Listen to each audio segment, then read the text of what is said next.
السلام علیکم ورحمۃ اللہ وبرکاتہ۔ امید کرتی ہوں آپ سب خیریت سے ہوں گے۔ آج کا جو میرا ٹاپک ہے وہ اس حوالے سے ہے کہ ایک میل ویور کا کویشچن تھا کہ عورت کے منہ میں ڈسچارج ہونا کیسا ہے اور یہ کس طرح سے کیا جا سکتا ہے۔ تو میں نے سوچا کیوں نہ اس ٹاپک کے اوپر ایک ویڈیو بنا لی جائے، کیونکہ کافی سارے مرد حضرات کا یہ نظریہ ہوتا ہے کہ وہ چاہتے ہیں کہ وہ عورت کے منہ میں اپنا نفس کو یعنی کہ رگڑ کر اس میں منی کا اخراج کرے، اور کیا یہ ٹھیک ہے یا غلط ہے۔ دیکھیے، بہت سی عورتیں اس طرح کی ہوتی ہیں اور بہت سے مرد اس طرح کے ہوتے ہیں جن کو نفس منہ میں ڈلوانا اور ڈالنا بہت زیادہ پسند ہوتا ہے۔ یعنی کہ اس طرح کی خواتین بھی ہوتی ہیں جو چاہتی ہیں کہ جو نفس ہے وہ ان کے منہ میں جائے اور وہ اسے چوسے۔ اس طرح سے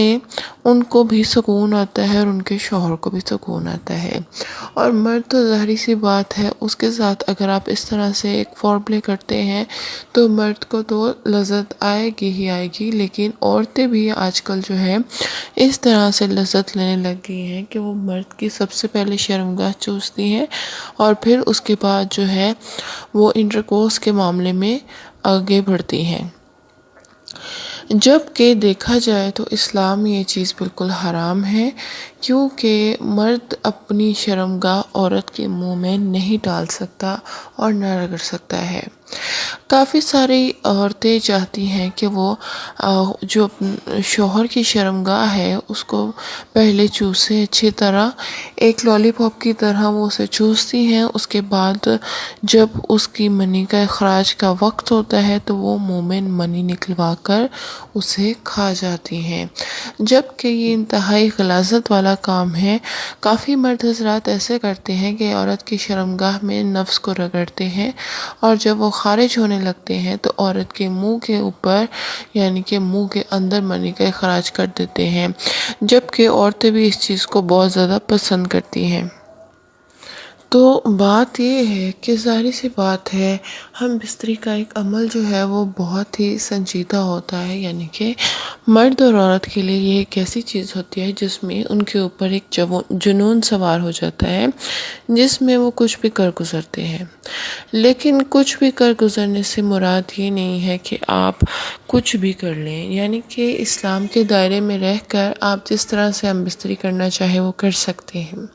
ٹھیک ہے۔ اب جس طرح سے ایک غیر عورت کے ساتھ ہم بستری کرنا جائز نہیں ہے، یعنی کہ زنا کے طور پر اسے کہا گیا ہے کہ یہ زنا ہے غیر عورت کے ساتھ ہم بستری کرنا جو آپ کے نکاح میں نہیں ہے،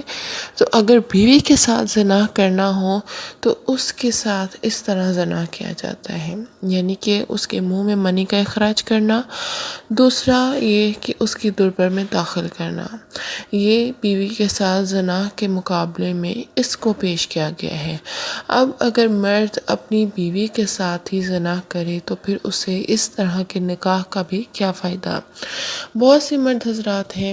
وہ اپنے اوپر شیطان کو حاوی کر لیتے ہیں، کیونکہ شیطان بھی چاہتا ہے کہ وہ میاں بیوی کے درمیان آ کر اپنی بیچ میں چال بازی کرے، اور وہ اس چیز میں کامیاب ہو جاتا ہے جب مرد اور عورت الٹے کام کر کر ہم بستری کرتے ہیں۔ تو اس سچویشن سے آپ کو سمجھ لگ گئی ہوگی کہ عورت کے منہ میں منی کا اخراج کرنا ٹھیک نہیں ہے، لیکن بہت سے مرد حضرات اور عورتیں اس چیز کی لذت ابھی بھی لیتے ہیں، اور پھر ان کے گھروں میں لڑائیاں جھگڑوں کی وجوہات بھی یہی ہو سکتی ہے کہ ان کے گھر میں جو ہے گناہ ہو رہا ہے، جس وجہ سے ان کے آپس میں سلوک بھی کم ہو رہے ہیں۔ امید کرتی ہوں میری آج کی ویڈیو آپ کو اچھے سے سمجھ میں آ گئی ہوگی۔ مزید آپ کا کوئی سوال ہے تو کمنٹ باکس میں اپنی رائے ضرور دیجیے گا۔